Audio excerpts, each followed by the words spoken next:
کے بچے کو لے کر خیمے کے اندر واپس آ رہے ہیں، اور اتنے میں اس سمندر سے جو ہے عبداللہ یمنی حضرت امام حسین کو مدد کے لیے پکارتے ہیں۔ میرے محترم دوست اور بزرگوں، حضرت عبداللہ یمنی کا بیان موجود ہے کہ جب میں نے امام حسین کو پکارا مدد کے لیے تو کیا دیکھتا ہوں کہ حضرت امام حسین جو ہے اپنے 6 ماہ کے بچے کو لے کر اس سمندر کے کنارے آتے ہیں، اور وہیں سے گویا کہ جہاز کی طرف اشارہ کرتے ہیں۔ جہاز کی طرف اشارہ کرنا تھا، وہ جہاز جو ہچکولیاں کھا رہا تھا، وہ جہاز جو ڈوبنے کے قریب تھا، جہاز اوپر آ جاتا ہے۔ میرے محترم دوست اور بزرگوں، اب عبداللہ یمنی جب دیکھتے ہیں کہ امام حسین کی گود میں ایک ننھا سا بچہ موجود ہے جس کے خون کی وجہ سے امام حسین کا دامن تر ہوا ہے، اللہ اکبر کبیرہ، حضرت عبداللہ یمنی کہتے ہیں یا امام آپ ذرا یہ تو بتا دے کہ آپ کے اس کے اندر خون کیسا ہے، آپ کے گود میں کون بچہ ہے؟ حضرت امام حسین کہتے ہیں مجھ سے یہ نہ پوچھو، میں ابھی میدان کربلا میں تھا، میں اپنے چھوٹے بچے کو لے کر خیمے میں جا رہا تھا، اتنے میں تم نے ہمیں مدد کے لیے پکارا تھا تو ہم تمہاری مدد کے لیے آ گئے ہیں۔ قربان جاؤ دوستو، ایک امام تو وہ ہے جو میدان کربلا میں ظاہری طور پر موجود ہے، اور ایک امام تو وہ ہے جو سمندر میں عبداللہ یمنی کے جہاز کو، ڈوبتے ہوئے جہاز کو کنارہ دیتے ہوئے نظر آتے ہیں۔ کون سمجھ سکتا ہے امام حسین کا مقام کیا ہے؟ ظاہری طور پر امام حسین، لیکن روحانی طور پر عبداللہ یمنی کے جہاز کو سمندر سے بچاتے ہوئے نظر آتے ہیں۔ میرے محترم دوست اور بزرگوں، تو یہ امام حسین ہے۔ اللہ نے امام حسین کو وہ فضیلت دی ہے، وہ مقام دیا ہے کہ امام حسین کی ظاہری زندگی الگ ہے، امام حسین کی باطنی زندگی ہے۔ جو کربلا کی دھرتی پر موجود ہے وہ امام حسین کی ظاہری زندگی ہے، اور جو سمندر میں اس ڈوبتے ہوئے جہاز کو بچاتے ہوئے نظر آتے ہیں وہ امام حسین کی روحانی زندگی ہے۔ یہ اولیاء کرام کی زندگی ہوا کرتی ہے، یہ آل رسول کی زندگیاں ہوا کرتی ہے، جو ظاہر میں کچھ اور ہے، باطن میں کچھ اور ہوا کرتے ہیں۔ میرے محترم دوست اور بزرگوں، تو یہ امام حسین ہے۔ امام حسین حضرت علی اصغر کو خیمے میں رکھنے کے بعد حضرت امام حسین خود جو ہے حضرت امام حسن کا پٹا جو ہے اپنی کمر میں باندھتے ہیں، اور آقا کریم کا جو جبہ رہتا ہے وہ جبہ حضرت امام حسین جو ہے اپنا زیب تن کرتے ہیں، اور حضرت علی رضی اللہ تعالی عنہ کی جو دستار ہے اسے اپنے سر پر باندھا کرتے ہیں۔ اللہ اکبر کبیرہ، حضرت زینب بھی رو رہی ہے، حضرت ام رباب بھی رو رہی ہے، اور جتنی شہزادی رسول وہاں پہ موجود ہے وہ سب کے سب رو رہی ہے۔ امام حسین سے سب عرض کرتی ہے کہ یا امام، اگر آپ بھی میدان کارزار میں چلے گئے تو پھر ہمیں مدینہ الرسول لے کر کون جانے والے ہوں گے؟ اللہ اکبر کبیرہ، حضرت امام حسین اپنی بہن سے کہتے ہیں اے بہن زینب، میں تم سے صبر کرنے کا حکم دیتا ہوں، تم صابر کی بہن ہو، صبر کا دامن تھامے رکھنا، تم صابر کی بیٹی ہو، صبر کا دامن تھامے رکھنا، کبھی بھی جو ہے تم بے صبر نہ ہونا۔ اللہ اکبر کبیرہ، اس طریقے اپنی بہن زینب سے کہتے ہیں۔ اب حضرت امام حسین جو ہے اپنی کمر پر امام حسن کا پٹا باندھ چکے ہیں، اپنے جسم مبارک پر آقا کریم کا جبہ پہن چکے ہیں، اور جو ہے اپنے سر پر حضرت علی رضی اللہ تعالی عنہ کی دستار باندھ چکے ہیں۔ اتنے میں آپ یہ تمام تیاریاں کرنے کے بعد اور حضرت علی رضی اللہ تعالی عنہ کے ذوالفقار کو لینے کے بعد جو ہے حضرت امام حسین رضی اللہ تعالی عنہ ایسے موقع پر خیمے میں اندر جو آپ کا بیمار بیٹا حضرت زین العابدین وہاں پہ لیٹے ہوئے ہوتے ہیں، آپ ان کے قریب جاتے ہیں۔ قریب جانا تھا، حضرت امام زین العابدین جو ہے آپ اٹھنے کی کوشش کرتے ہیں، میدان جنگ میں جانا چاہتے ہیں۔ حضرت امام حسین کہتے ہیں اے میرے بیٹے، تمہاری طبیعت بہت ہی زیادہ علیل ہے، تمہارے اندر یہ طاقت کہ تم اٹھ کر بیٹھ سکو، میں تمہیں یہی کہتا ہوں کہ تم لیٹے رہو۔ اگر تم بھی میدان کارزار میں چلے جاؤ گے تو پھر جو ہے عزت زینب کو یہاں سے مدینہ الرسول کون لے کر کے جائے گا؟ اگر تم یہاں سے میدان کارزار میں جاؤ گے تو پھر میری نسل کہاں سے آگے بڑھے گی؟ میرا بیٹا یاد رکھنا، حسینی جو قافلہ ہے، حسینی جو نسل ہے، یہ تم سے چلنے والی ہے۔ اللہ اکبر کبیرہ، حضرت امام حسین رضی اللہ تعالی عنہ، حضرت امام زین العابدین عابدین سے فرماتے ہیں بیٹا اب جو ہے میں تمہارے حوالے ان شہزادگان رسول کو, ان شہزادیہ رسول کو جو ہے ان تمام شہزادیوں کو تمہارے حوالے کر کے میدان جنگ میں جانا چاہتا ہوں. اس طریقے سے حضرت امام حسین جو ہے پھر اپنی اس دستار کو اتار کر حضرت امام زین العابدین کو دیتے ہیں. پھر اس کے بعد حضرت امام حسین جو ہے امامہ شریف باندھتے ہیں. امامہ شریف باندھنے کے بعد حضرت امام حسین جو ہے خیمے کے اندر ایک ایک کر کے سب سے ملاقات کرتے ہیں. ملاقات کرنے کے بعد سب کو تسلی دیتے ہیں. تسلی دینے کے بعد حضرت امام حسین جو ہے اپنی بہن زینب سے کہتے ہیں اے میری بہن زینب, تم نے جتنی بھی قربانیاں دی ہے تاریخ تمہیں یاد رکھے گی. تاریخ تمہیں ایک حقیقی بہن اور ایک وفا شعار بہن کے نام سے دنیا یاد کرے گی. اے میری بہن زینب, جتنی بھی مصیبتیں مجھ پر آئی ہے تم نے ان تمام مصیبتوں کو برداشت کیا ہے. یہاں تک کہ مدینۃ الرسول سے لے کر مکہ المکرمہ کا جو سفر ہے اس سفر میں جتنی پریشانیاں آئی ہے تم نے اپنے بھائی کے ساتھ قدم ملا کر ان تمام پریشانیوں کو برداشت کیا ہے. پھر مکہ المکرمہ سے میدان کربلا تک جتنی بھی مصیبتیں آئی ہے تم نے تمام مصیبتوں کو برداشت کیا ہے. یہاں تک کہ تم نے اپنے بھائی کی خاطر اپنے دونوں بیٹے آنا محمد کو بھی خدا کی راہ میں قربان کر دیا ہے. اے میری بہن زینب, تمہارے جو واقعات ہے, تمہاری جو قربانیاں ہے, تم نے جتنی مصیبتیں برداشت کی ہے وہ تمام مصیبتوں کو تمام دنیا والے یاد کریں گے. اے میری بہن زینب, جب تم نے اپنے بیٹوں کو شہید ہوتے ہوئے دیکھا تھا تو تم نے صبر کا دامن تھامے رکھا تھا. اے میری بہن زینب, جب تم نے اپنے بھتیجے کو خدا کی راہ میں قربان ہوتے ہوئے دیکھا تھا تم نے صبر کا دامن تھامے رکھا تھا. جب امام قاسم کی جوانی لوٹی جا رہی تھی تب بھی اس وقت تم نے صبر کیا تھا. جب حضرت عباس علمدار کے بازو کٹ رہے تھے تب بھی تم نے صبر کیا تھا. جب تمہارے بیٹے آنا محمد کو شہید کیا گیا تھا اور گھوڑے دوڑا کر اس کے لاش کو اس طریقے سے ٹکڑا کیا گیا تھا کہ ابا میں اٹھا کر لا کر میں نے تمہارے سامنے پیش کیا تھا, تم اپنے بیٹوں کی لاش کو پہچان نہیں پا رہے تھے تب بھی تم نے صبر کیا تھا. اے میری بہن زینب, جب تم نے اتنے موقع پر صبر کر لیا ہے تو جب تمہارا بھائی میدان کارزار میں جا کر خدا کی راہ میں اپنی جان کو قربان کرے تو اپنے بھائی کے لاشے کو دیکھ کر آنکھوں سے آنسو نہ بہانا, گریہ و زاری نہ کرنا. اے میری بہن زینب, تم صابر کی بیٹی ہو, صابر کی بہن ہو, صبر کا دامن تھامے رکھنا. اللہ اکبر کبیرہ. اتنا کہنے کے بعد حضرت امام حسین جو ہے اپنی آنکھوں میں آنسو لے کر ایک جو ہے حسرت بھری نگاہ سے خیمے کی طرف نظر کرتے ہیں. نظر کرنے کے بعد حضرت امام حسین خیمے سے باہر آنا چاہتے ہیں.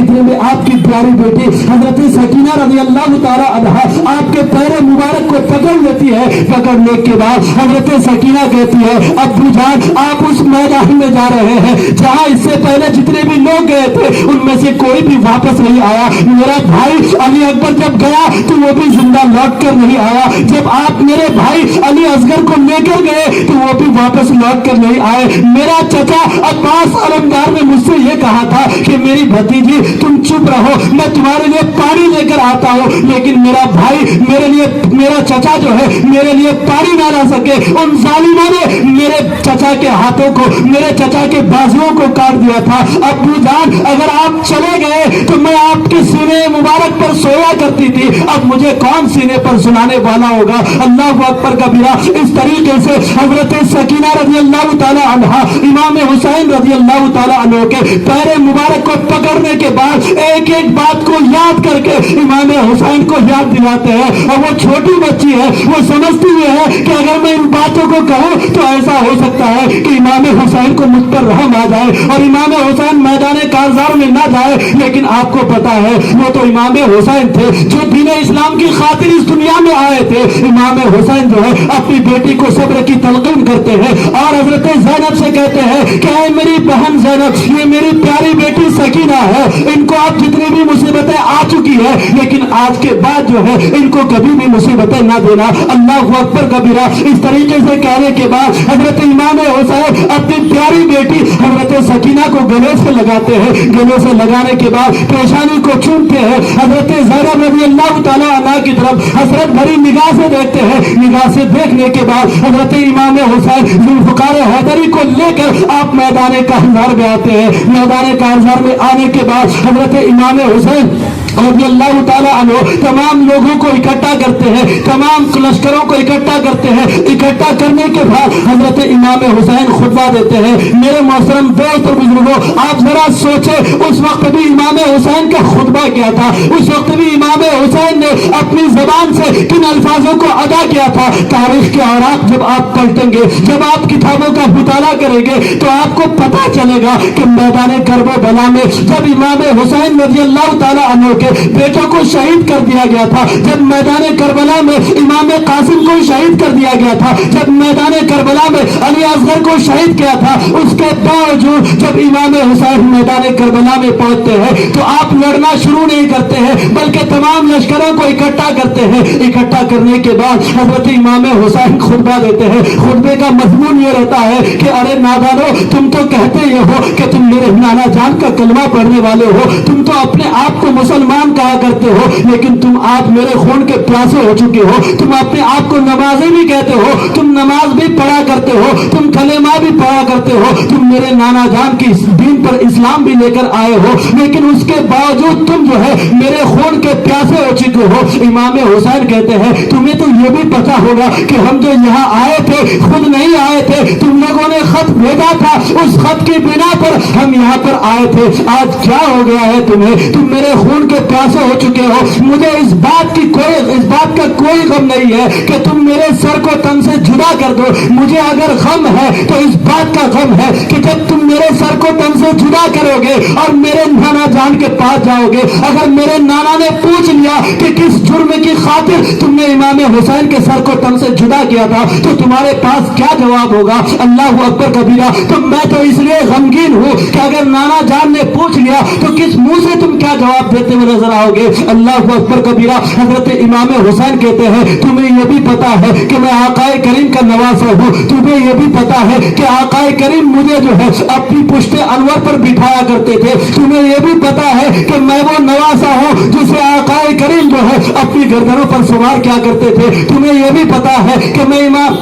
آقا کریم کا وہ نواسا ہوں جسے آقا کریم صلی اللہ تعالی علیہ وسلم جو ہے خطبہ بند کر دیا کرتے تھے، میں وہ نواسا ہوں جس کے خاطر اللہ کے رسول نے اپنے صدقے کو لمبا کر لیا تھا، تمہیں یہ بھی پتا ہے کہ میں وہ نواسا ہوں جن کے رخساروں کو اللہ آقا کریم بوسہ دیا کرتے تھے، تمہیں یہ بھی پتا ہے کہ میں وہ نواسا ہوں جن کے ہونٹوں کو اللہ کے رسول چوما کرتے تھے، میں وہ نواسا ہوں جسے آقا کریم جو ہے اپنی گود میں بٹھایا کرتے تھے، میں وہ نواسا ہوں جس کی خاطر اللہ کے رسول نے اپنے بیٹے کو خدا کی راہ میں قربان کر دیا تھا، میں وہ نواسا ہوں جن کے تعلق سے آقا کا فرمان موجود ہے حسین منی وانا من الحسین، کہ حسین مجھ سے ہے اور میں حسین سے ہوں، میں وہ نواسا ہوں جس کے تعلق سے آقا کا فرمان موجود ہے، آقا نے ارشاد فرمایا تھا حسین جنتی نوجوانوں کا سردار ہے، میں وہ نواسا ہوں جن کے تعلق سے آقا کریم کا فرمان موجود ہے کہ پروردگار میں حسین سے محبت کرتا ہوں تو بھی حسین سے محبت کرنا،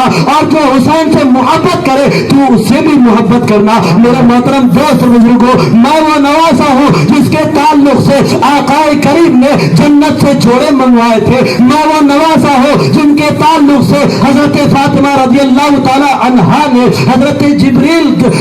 فاطمہ رضی اللہ تعالی عنہا نے موتیوں کو جب آسمان کی جانب پھینکا تھا تو حضرت جبریل نے ایک موتی کو دو ٹکڑے کر کے دونوں کی پلیٹ میں رکھ دیا تھا، میں وہ نواسا ہوں جن کے خاطر جنت سے کھانا آ چکا ہے، میں وہ نواسا ہوں جن کے خاطر جنت سے جوڑے آ چکے ہیں، میں وہ نواسا ہوں جن کے تعلق سے آقا کریم نے پہلے ارشاد فرما دیا ہے کہ اگر کسی کو جنتی جوانوں کا سردار دیکھنا ہو تو وہ میرے حسین کو دیکھ لے۔ ارے میں وہ نواسا ہوں جن کے تعلق سے آقا کریم کا ایک بار فرمان موجود ہے کہ میرے پیارے آقا راستے سے گزر رہے تھے، مجھے اپنے گردن مبارک پر بٹھائے ہوئے تھے، حضرت عمر کا گزر ہو رہا تھا، حضرت عمر نے کہا تھا شہزادے مبارک ہو، بہت ہی پیاری سواری ہے، تو میرے پیارے آقا نے ارشاد ارشاد فرمایا تھا اے عمر سواری بھی اچھی ہے اور سوار بھی اچھا ہے، اس لیے کہ یاد رکھو سواری جو ہے وہ محبوب خدا ہے لیکن سوار جو ہے وہ محبوب مصطفیٰ ہے۔ میرے محترم دوست بزرگوں، امام حسین جو ہے اس طریقے سے اپنی فضیلتوں کو وہاں بیان کرتے ہیں اتمام حجت کے طور پر، تاکہ ان ظالموں کے دل میں جو ہے تھوڑا سا رحم آ جائے اور وہ جو ہے امام حسین کے خون سے اپنے دامن کو نہ رنگے، تاکہ کل قیامت کے میدان میں جب وہ وہاں جائے تو اللہ کے رسول انہیں معاف کر دے۔ میرے محترم دوست بزرگوں، لیکن جانتے ہو تاریخ گواہ ہے امام حسین نے اپنی ان فضیلتوں کو بیان کیا، لیکن ان فضیلتوں کو سننے کے بعد جو ہے ان ظالموں کا دل پتھر ہونے کی بنا پر ان ظالموں کو کچھ بھی رحم نہیں آیا، بلکہ ظالموں میں سے ایک ظالم نے تو یہاں تک کہہ دیا کہ حسین اپنی فضیلت کو اپنی زبان سے بیان کرتے ہو، تمہیں شرم نہیں آتی؟ میرے محترم دوست بزرگوں، اس طریقے سے ان ظالموں میں سے ایک ظالم نے کہا تھا، امام حسین نے کہا تھا ارے نادان، اگر میں اپنی فضیلت کو یہاں پہ بتا رہا ہوں تو تمہیں یہ احساس دلانے کے لیے کہ تم کہتے ہو کہ تم میرے نانا جان کا کلمہ پڑھنے والے ہو، اور آج جو ہے اسی نانا کے نواسے کو میدان کربلا میں اپنے تلوار کے ذریعے سے خون سے اپنی تلوار کو رنگنا چاہتے ہو، اسی وجہ سے میں نے اپنی فضیلت کو بیان کی ہے۔ لیکن اللہ اکبر کبیرہ، ان ظالموں کو رحم نہیں آتا۔ جب امام حسین نے دیکھا کہ یہ ماننے والے نہیں ہے تو امام حسین جو ہے بدن ناخواستہ حضرت امام حسین جو ہے اپنے تلوار کو نکالتے ہیں، تلوار کو نکالنے کے بعد حضرت امام حسین جو ہے ان لوگوں سے جنگ کرنا شروع کرتے ہیں۔ ادھر سے وہ لوگ جنگ کرنے کے لیے آتے ہیں اور ادھر سے امام حسین ہے، تلواریں دونوں طرف سے چلتی ہے۔ حضرت امام حسین کی تلوار جو ہے اس طرح سے چلتی ہے جس طریقے سے کوئی بجلی ہو، اس لیے کہ آپ کو پتا ہے کہ حضرت امام حسین اگرچہ بھوکے تھے، حضرت امام حسین اگرچہ پیاسے تھے، لیکن حضرت علی کے شہزادے تھے، علی کا خون جو ہے امام حسین کی رگوں میں دوڑ رہا تھا۔ اس بھوک کی عالم میں بھی، اس پیاس کی شدت میں بھی حضرت امام حسین جو ہے تلوار کے ذریعے سے وار کرتے ہوئے ایک جو نہیں بلکہ 8 کوڑیوں کو واصل جہنم کرتے ہیں۔ پھر اس کے بعد امام حسین رضی اللہ تعالی عنہ خیمے کی طرف واپس آتے ہیں۔ واپس آنے کے بعد حضرت زینب کو آپ جو ہے اس طریقے سے ہاتھ دکھا کر صبر کی تلقین کرتے ہیں، اپنی زوجہ محترمہ کو ہاتھ دکھا کر صبر کی تلقین کرتے ہیں۔ حضرت زین العابدین جو ہے ان کو صبر کی تلقین کرتے ہیں۔ تلقین کرنے کے بعد پھر دوبارہ حضرت امام حسین میدان کربلا میں جاتے ہیں۔ میدان کربلا میں جانے کے بعد حضرت امام حسین رضی اللہ تعالی عنہ پھر سے گویا کے میدان کربلا میں اپنی تلوار کے ذریعے سے ان ظالموں کے ساتھ، ان کفار یزیدیوں کے ساتھ جو ہے آپ لڑنا شروع کرتے ہیں۔ جب عمرو بن سعد دیکھتا ہے کہ حضرت امام حسین کی تلوار جو ہے اس طریقے سے چل رہی ہے کہ جیسے کوئی بجلی ہو، اور کئی لوگوں کو حضرت امام حسین رضی اللہ تعالی عنہ واصل جہنم کر چکے ہیں، تو عمرو بن سعد جو ہے ایسی صورت میں اپنے لشکروں سے کہتا ہے کہ اگر تم ایک ایک کر کے امام حسین کے مقابلے میں جاؤ گے تو یاد رکھو یہاں سے کوئی بھی لشکر بچ کر جا نہیں پائے گا، جتنے بھی کوفی اور یزیدی موجود ہیں سب یہیں پہ گویا کے قتل کر دیے جائیں گے۔ عمرو بن سعد چاہتا ہے کہ اگر کوئی انسان اکیلے جائے اور جا کر کے مقابلہ کرنا چاہے تو وہ امام حسین کا مقابلہ نہیں کر سکتا، اسی وجہ سے میرا حکم یہ ہے کہ تم سب کے سب اکٹھا ہو کر جو ہے امام حسین پر حملہ کرنے کی کوشش کرو۔ اللہ اکبر کبیرہ۔ پھر ایک ظالم جو ہے